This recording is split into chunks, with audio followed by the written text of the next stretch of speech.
नमस्कार। आप देख रहे हैं हॉर्नबिल टीवी। साक्षात्कार के हमारे खास कार्यक्रम शख्सियत में आपका स्वागत है।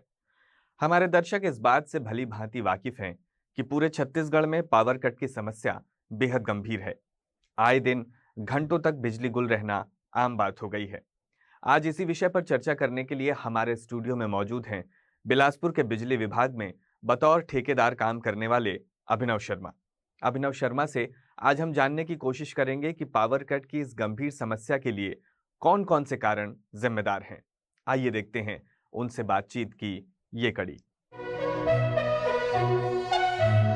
पूरा शहर आज से नहीं, यूं तो बिजली की समस्या से सालों से परेशान है, लेकिन बीते कुछ महीनों में ये समस्या हद से ज़्यादा बढ़ गई है। तो क्यों ऐसा होता है? हम सब जानते हैं कि छत्तीसगढ़ में बिजली का उत्पादन होता है। छत्तीसगढ़ से ही अन्य प्रदेशों को बिजली सप्लाई की जाती है।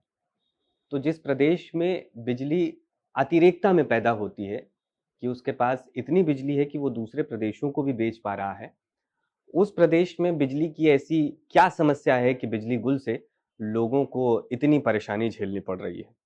और ऊपर से बिजली के बिल अ, जो इंक्रीज़ हो रहे हैं सो अलग।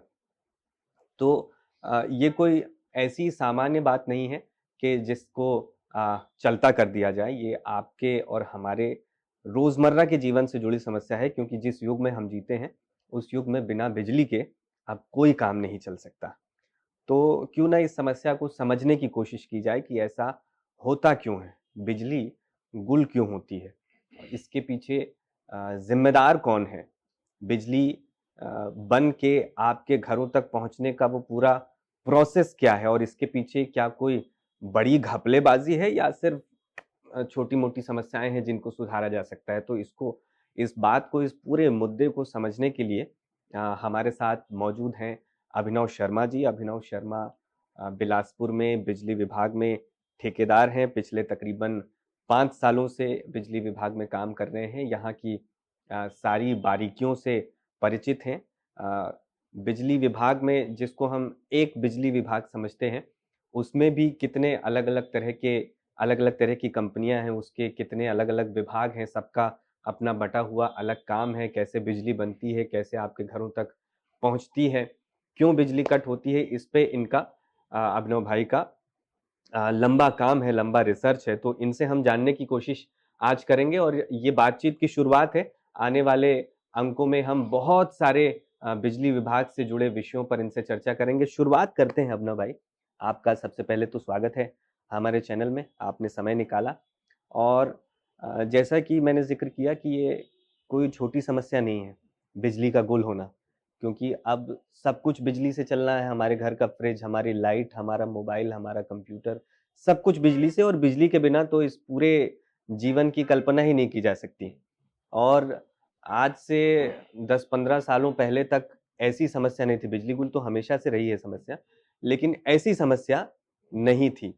तो चूँकि आप बिजली विभाग से जुड़े हुए हैं, तो पहले हमारे दर्शकों को समझने के लिए शुरुआत से बताइए कि ये पूरी प्रक्रिया शुरू कैसे होती है, कैसे बिजली बनती है? जैसे कि मैंने कहा कि हम समझते हैं कि बिजली विभाग का एक दफ्तर है, एक बिजली विभाग है।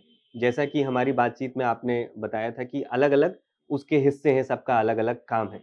तो थोड़ा-सा ब्रीफ में बताइए कि कैसे ये पूरी प्रक्रिया शुरू होती है, कैसे घरों तक बिजली पहुँचती है?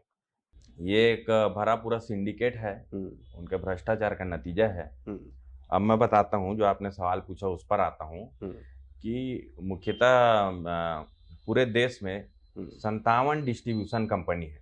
अच्छा। जो प्रदेश बड़े हैं, हुँ, जैसे उत्तर प्रदेश हुआ, हुँ, वहाँ 4 डिस्ट्रीब्यूशन कंपनी हैं, हुँ, कि क्षेत्रफल उनका बड़ा हुआ है। हुँ, हमारे छत्तीसगढ़ में डिस्ट्रीब्यूशन कंपनी एक है, हुँ, जिसको हम लोग सीएसपीडीसीएल के नाम से जानते हुँ, हैं। अब ये बता देता हूँ मैं कि डिस्ट्रीब्यूशन कंपनी होती क्या है। हुँ, सबसे पहले किसी प्रदेश में बिजली का उत्पादन किया जाता है, ठीक है। जहाँ जैसे पावर प्लांट हुए, हुँ, ठीक है, तो इसको बोलते हैं पावर जनरेशन कंपनी, हुँ, जो पावर का उत्पादन करती है। हुँ, हुँ, फिर दूसरा आता है पावर ट्रांसमिशन कंपनी, हुँ, जो पावर प्लांट में जो जनरेट हो गई है बिजली, हुँ। उसको ट्रांसमिट करके फीडर तक के लाती है। फीडर मतलब? फीडर मतलब सब स्टेशन कह लीजिए। जैसे तोरवा सब स्टेशन जी है, जी पावर जी हाउस जो बने हाँ हुए हैं हाँ वो वहां फीडर तक लाती है। हाँ ठीक है। उसके बाद फीडर से काम चालू होता है डिस्ट्रीब्यूशन कंपनी का, जिसके बारे में अभी हम लोग बात कर रहे हैं। हमेशा आम जनता को इतना गहराई से पता नहीं होता। एक बिजली विभाग नाम दे दिया जाता है। हम लोग मुख्यतः बात कर रहे हैं डिस्ट्रीब्यूशन कंपनी CSPDCL के बारे में। तो ये पूरे प्रदेश में 57 डिस्ट्रीब्यूशन कंपनी अभी वर्क कर रही है। बिलासपुर छत्तीसगढ़ में नहीं, छत्तीसगढ़ में नहीं पूरे है, मैं देश पूरे में देश की बात पूरे कर देश रहा में हूँ। हाँ वो 57 में एक कंपनी है CSPDCL, ठीक है। Chhattisgarh power distribution company limited. Chhattisgarh में CSPDCL काम करता छत्तीसगढ़ में CSPDCL कर रही है। हम्म। मतलब पावर जनरेट होने के बाद, यहाँ उसका ट्रांसमिशन करने के बाद फीडर से लेके घरों तक पहुंचाने का काम डिस्ट्रीब्यूशन कंपनी का रहता है। और उसका नियंत्रण, उसका रख रखाव, नई कार्य योजना लाना, ये सभी डिस्ट्रीब्यूशन कंपनी के अंतर्गत आता है। ठीक है।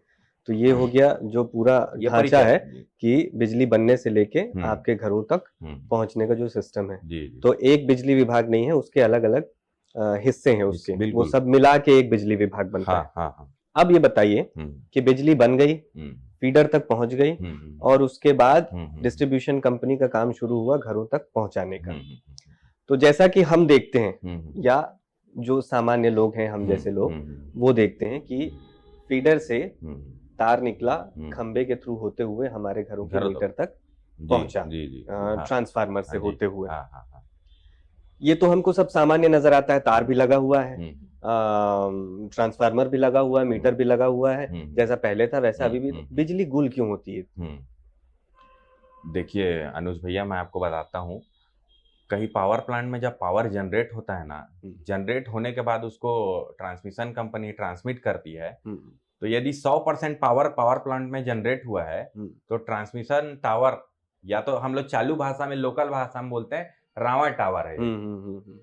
उसके माध्यम से जो तार आते हैं या कंडक्टर केबल आता है, तो 100% बिजली, जरूरी नहीं है उसमें 100% बिजली फीडर तक के पहुंच जाए। अच्छा, इसको बोलते हैं लाइन लॉस। ये हो सकता है 75% हो, 80% हो, भाई 100% वहां उत्पादन हो रहा है, लेकिन यहाँ पहुंचते तक वो 70% हो जा रहा है। तो ये जो लाइन लॉस है, ये सामान्यतया होता ही है या खराब काम के कारण लाइन लॉस होता है? ये सामान्यतः होता ही है। लेकिन जैसा आपने बोला कि यदि गुणवत्ताहीन सामग्री का उपयोग किया गया है, तो ये लाइन लॉस और ज्यादा बढ़ जाता है। जो 75-80% तक वहां उत्पादित बिजली यहाँ तक पहुंचनी थी, तो वो खराब सामग्री के कारण 50% ही पहुंच पाती है फीडर तक। फिर फीडर से लेके, और यदि खराब सामग्री का यूज किया गया है, तो वो लाइन लॉस और बढ़ जाता है, जिससे फिर जनता को तकलीफ होता है। ये उसी तरह की बात है कि कांग्रेस के पुराने एक प्रधानमंत्री हुए हैं, मैं नाम नहीं लेना चाहूंगा, उनका एक बहुत फेमस वक्तव्य है कि मैं 1 रुपया भेजता हूँ, तो धरातल में जाते जाते 20 पैसे पहुंचता है। ये वैसे ही बात है। तो हमेशा डिस्ट्रीब्यूशन कंपनी का, या नोडल एजेंसी का, या केंद्र सरकार का हमेशा ये उद्देश्य होता है कि कैसे इन लाइन लॉस को कम किया जाए, ताकि जनता को अधिक से अधिक फायदा दे, निर्बाध रूप से बिजली उनको प्रदत्त की जा सके। ये हर सरकार का उद्देश्य होता है। उसी के तहत अभी हाल फिलहाल में 2022 से, या कह ले 21-22 से RDSS योजना का शुभारंभ हुआ है, जो संपूर्ण अखिल भारत में लागू हुआ है। डिस्ट्रीब्यूशन के लिए, डिस्ट्रीब्यूशन की व्यवस्था को बेहतर करने के लिए। जी, एक तरह से उसको पुनर्गठित करने के लिए। समझ लीजिए कि आपका कोई घर है जो काफी सालों बाद जीर्ण शीर्ण हो गया, तो आप उसका रिनोवेशन कराएंगे। तो पूरे देश की बिजली व्यवस्था का रिनोवेशन करने और कुछ नए निर्माण करने के लिए ये योजना है, जिसका नाम RDSS योजना है, पुनर्गठित वितरण क्षेत्र योजना। इसकी कुल लागत है 3,03,758 करोड़ रुपए। सोच लीजिए ये अमाउंट कितना बड़ा होता है। ये 57 डिस्ट्रीब्यूशन कंपनियों को दिया गया है, जिसमें 60% केंद्र का अनुदान रहेगा और 40% उस राज्य का अनुदान रहेगा। उस राज्य को उसमें मिलाना होगा, तब जाके योजना पूरी होगी। इसका डेडलाइन है मार्च 2026 तक। ये काम पूरा हो जाना ये काम पूरा हो जाना के साथ। हाँ। ये कौन से साल में ये योजना शुरू हुई होगी? ये हुई है अभी 21-22 में। 21-22 में। मतलब अब खत्म होने की ओर है। खत्म होने की ओर है। यदि आइडियल रूप से कहें तो मार्च 2026 में इसका समापन हो जाना चाहिए। अभी की जो स्थिति है, हाँ। डिस्ट्रीब्यूशन जो इंफ्रास्ट्रक्चर है जिले में, हम्म। क्या लगता है कि आरडीएसएस योजना के तहत जो मानक रखे गए थे वो पूरे कर लिए गए हैं या मानकों को नहीं माना गया है? आपके सवाल में ही जवाब इसका छुपा है। मानकों को बिल्कुल भी नहीं माना गया है, तभी आज जनता ये सब समस्याओं से दो चार हो रही है और हम लोग इस टॉपिक में बैठ के यहाँ बात कर रहे हैं। बिल्कुल मानकों को नहीं माना गया है, चाहे वो सामग्री के रूप में हो, चाहे वो टेंडर प्रक्रिया के तहत में हो, या तो कहें जब घोटाले सामने आ जाते हैं तो कार्रवाई के रूप में। किसी भी स्तर पर मानकों का ध्यान नहीं दिया गया है। सामान्यतया अगर किसी को समझना हो जी, तो जैसे मानकों को नहीं माना गया या गुणवत्ताहीन सामान लगाए गए, चाहे वो खंबे हों या तार हो या और भी जो टेक्निकल चीजें होती होंगी, किन किन चीजों में गुणवत्ताहीन चीजों का सामग्री का इस्तेमाल किया गया है? सबसे ज्यादा इसमें सबसे महत्वपूर्ण है केबल।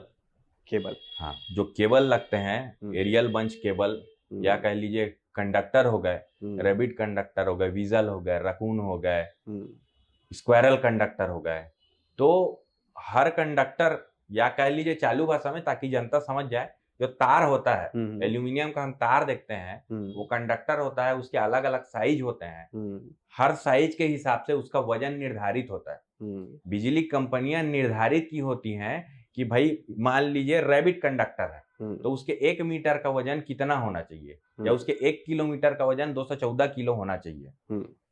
डिस्ट्रीब्यूशन कंपनी ये शुरू से निर्धारित की हुई है कि ये हमारे अप्रूव्ड वेंडर्स हैं, जिनकी लिस्ट जारी हुई होती है और रजिस्ट्रेशन कराए होते हैं। भाई अब सामान इन्हीं से ही लेंगे क्योंकि ये अप्रूव्ड हैं, इनके सामान चेक हुए होते हैं। कोई भी कंपनी या कोई भी ठेकेदार जब कोई टेंडर उठाता है, उस काम को करने जाता है, सामान लेता है, सामग्री लेता है, वो सामग्री उसी अप्रूव्ड वेंडर से लेता है। उसके बाद जो साइट इंजीनियर होते हैं उस सामान की सामग्री की गुणवत्ता को चेक करते हैं कि ये सही है कि नहीं। कि ऐसा तो नहीं कि अप्रूव्ड वेंडर से ही खरीद ले गए लेकिन ये मटेरियल अप्रूव्ड ना है। लेकिन जब ये तो तय मानक हो गए, ये तो ऑन पेपर बात हो गई, लेकिन एक्चुअल फील्ड में जब ये ना हो तो ये समस्या आएंगी और भी लचर होते जाएगी बिजली व्यवस्था। ये तो थोड़ी सी टेक्निकल चीजें हमने समझ लिया। क्योंकि अभी हम ये वीडियो बिलासपुर में बैठ के शूट कर रहे हैं, तो बिलासपुर जिले की कुछ समस्याओं पर जिक्र करते हैं कि जिन गड़बड़ियों की हम बात कर रहे हैं कि गुणवत्ताहीन सामान लगाए गए, टेंडर जो हुए वो मानक तरीके से नहीं हुए, ये सारी चीजें कैसे शुरू होती हैं? ये गड़बड़ी बिलासपुर जिले में कैसे शुरू होती है? ये गड़बड़ी बिलासपुर ही नहीं, कहीं भी ऐसे चालू होती है। सरकारें कोई भी रहें, किसी भी पार्टी की रहें, किसी भी दल की रहें, अधिकारी तो वही है। अधिकारी वही है, आप सरकार कोई भी बदल दीजिए। ऐसा नहीं है कि सरकारें काम नहीं कर रही है, जनप्रतिनिधि काम नहीं कर रहे हैं। जनरली होता यह है कि आम जनता को आप सिविल के कार्यों की नॉलेज होती है कि भाई सड़क में सीमेंट कम डाल रहा है, सड़क में गिट्टी कम डाल रहा है, रेत कम डाल रहा है, या मानक के अनुरूप नहीं है आप, लेकिन आप बिजली के काम में नहीं जान पाएंगे। वही आदमी जान पाएगा जो उसका अभ्यस्त है, जो काम करता है उसका, वही जान पाएगा। तो होता यह है कि जब तक नीचे का तो आपका सेटअप वही है ना, अधिकारी वही हैं, उन अधिकारियों के फेवरेट ठेकेदार वही हैं जो 1-1.5 दशक से यहाँ जमे हुए हैं, जिनके ऊपर पूर्व में भी कई आरोप हुए हैं, लगे हैं। ऐसा नहीं कि आरडीएसएस योजना पहली योजना है, इससे पहले 3-4 योजनाएं आ गई जिसका सेम उद्देश्य था। आईपीडीएस योजना, दीनदयाल उपाध्याय योजना, लगभग सभी का सामान्य उद्देश्य था। तो ये योजना क्यों लानी पड़ी? यदि वो सफलतापूर्वक इम्प्लीमेंट हो जा रहा था तो ये योजना लानी ही नहीं पड़ती। इम्प्लीमेंट करने वाले जो लोग हैं वो ठीक से काम नहीं कर रहे। अनुज भैया, ये इसको विडंबना कह लीजिए, बड़े बड़े घोटाले हुए, एक भी घोटाले में एफआईआर नहीं हुआ। आज तक जांच जारी है। किसी भी अधिकारी के पास आप पहुंच जाएं, उनका यही कहना रहेगा, हमें शिकायत मिली है, हम जांच करवा रहे हैं, जांच के बाद जिम्मेदारों पर कार्रवाई सुनिश्चित की जाएगी। उसके बाद यदि कार्रवाई सुनिश्चित की जाती तो जो अधिकारी ये बैठ के बयान दे रहा है वो खुद यहाँ से निकलना उनका सुनिश्चित हो जा रहा था। इसलिए उनको हम बोर्ड देके वहां पर भेजते हैं। फिर पता नहीं ऐसा क्या हो जाता है या उनके पास इतना काम हो जाता है, क्या कह लीजिए, राजस्व विभाग के बाद यदि कोई सबसे भ्रष्ट विभाग है तो वो है बिजली विभाग। और उसका कारण है यहाँ के भ्रष्ट अधिकारी। मैं ठेकेदारों को दोष नहीं दूंगा, जब अधिकारी भ्रष्ट होता है तब ठेकेदार की हिम्मत होती है वो भ्रष्टाचार को करने की। यदि अधिकारी ईमानदार रहे, समय पर कार्रवाई हो जाए तो किसी की हिम्मत है इतना बड़ा बड़ा भ्रष्टाचार कर देगा। इन अधिकारियों को भी पता है कि जनता तो सोई हुई है, जनप्रतिनिधि भी सोए हुए हैं, बस हमको गर्मी का टाइम निकालना है, मेंटेनेंस है, ये है, वो है। अच्छा, ये जो मेंटेनेंस की बात करते हैं बार बार बिजली विभाग के लोग, हाँ, जब भी हमारे घरों में लाइट गोल होती है हम बिजली विभाग में फोन करते हैं तो ज्यादातर तो फोन उठता नहीं है, लेकिन जब उठता है तो यही बात होती है कि मेंटेनेंस का काम चल रहा है। मेंटेनेंस मतलब क्या क्या किया जाता है मेंटेनेंस के नाम पे? अब मेंटेनेंस का ये कह सकते हैं कि खुले में जब ये कंडक्टर केबल लगे होते हैं तो आंधी बारिश मौसम का प्रभाव इसमें पड़ता है। कहीं पेड़ है, पेड़ की टहनी गिर गई, कोई गाड़ी से एक्सीडेंट हो गया।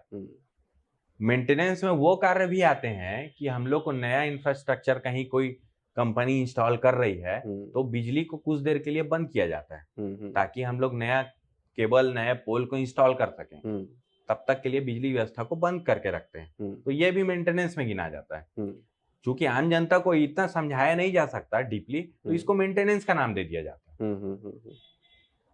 चाहे वो तो ऐसा क्या मेंटेनेंस होता है कि हर बारिश में, हर गर्मी में रोज रेशियो निकाला जाए तो रोज ही बिजली गुल होती है और कहीं ना कहीं कोई मेंटेनेंस का काम चल रहा होता है।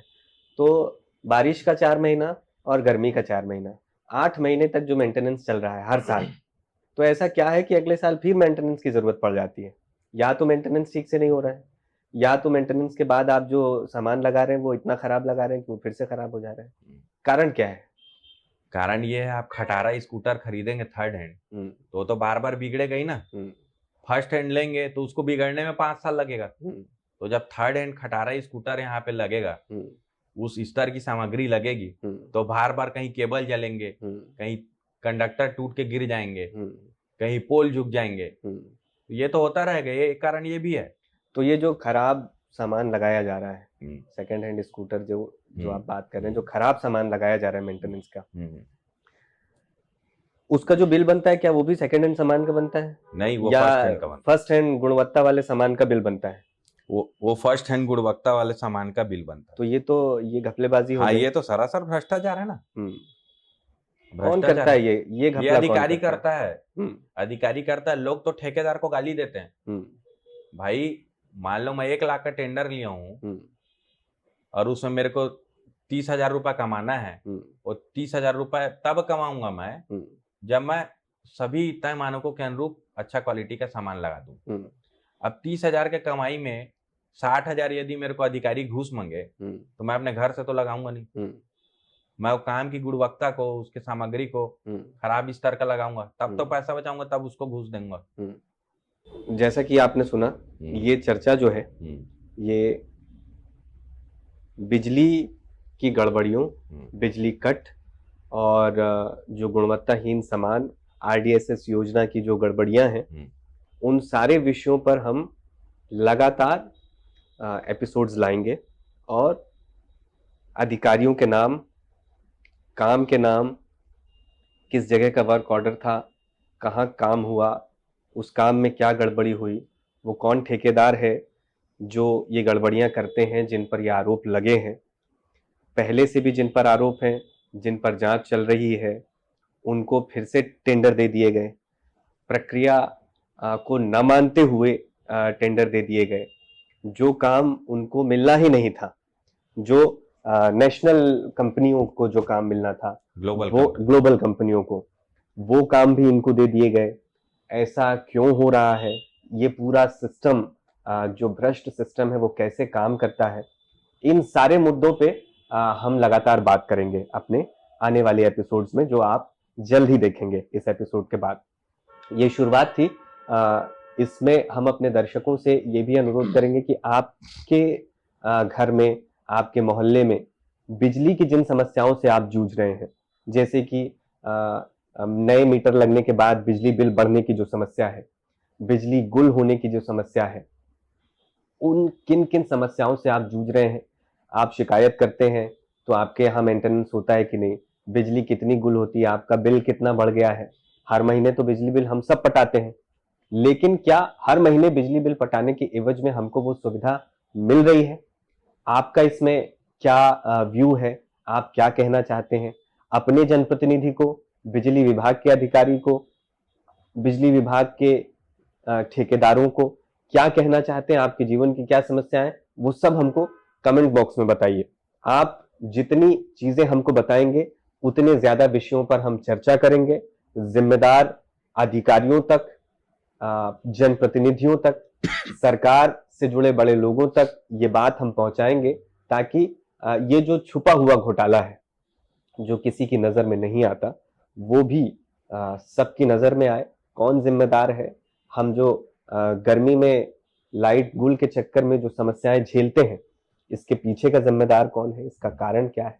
और जो सामान्य आप चीजें देखते हैं, खंबे से जो तार गुजर रहा है उसमें भी जो भ्रष्टाचार हुआ है, उसको आप कैसे पहचानेंगे? टेक्निकलिटी कैसे आप समझ पाएंगे? कोई पूछने आए तो आप बता पाए कि यहाँ पे गुणवत्ताहीन काम हुआ है, आप भी उस चीज को पकड़ पाए। इसके लिए ये सारी बातें हम अभिनव शर्मा जी से सुनेंगे, समझेंगे। ये पूरी सीरीज हम चलाएंगे। उन ठेकेदारों के भी नाम बताएंगे जिन पर इन घोटालों का आरोप है। किसी का नाम छुपेगा नहीं, सबको सबकी असलियत सामने लाएंगे। अपने सवाल हमको जरूर भेजिए। अपनी खबर में हम ईमेल, वेबसाइट और नंबर भी फ्लैश करेंगे। उन नंबरों पे भी आप शिकायत कर सकते हैं, अपनी समस्याएं हमको बता सकते हैं। तो आज की चर्चा को अभिनव भाई यहीं रोकते हैं। बिल्कुल। कि दौड़ भाग भरी जिंदगी में सबको बहुत सारे काम हैं, बहुत लंबी बातचीत शायद लोग ना देखें, तो हम कड़ी दर कड़ी इन बातों को रखेंगे। आज हमने शुरुआत कर दी है इस गड़बड़ी को खोलने की। एपिसोड दर एपिसोड हम इनकी और परतें आपसे जानना चाहेंगे। जितनी टेक्निकल चीजें आप समझा पाएंगे उतना हमारे दर्शकों के लिए अच्छा होगा, और जो गड़बड़ियां सामने आएंगी तो फिर ठीक होने का रास्ता और बनता है। तो आपका बहुत शुक्रिया, आप आए। अपने दर्शकों का भी हम धन्यवाद करते हैं कि आपने ये खबर देखी। हम चाहते हैं कि आप ज्यादा से ज्यादा इस खबर को शेयर करें, इस पे कमेंट करें, अपने आसपास लोगों को बताएं कि ऐसे एक विषय पे खबर बनने की मुहिम शुरू हुई है। तो इसमें आप जितना सपोर्ट करेंगे उतने ज्यादा हम घपलों की परतें खोलते जाएंगे। तो आप देखते रहिए, अगला एपिसोड जल्द आएगा। नमस्कार।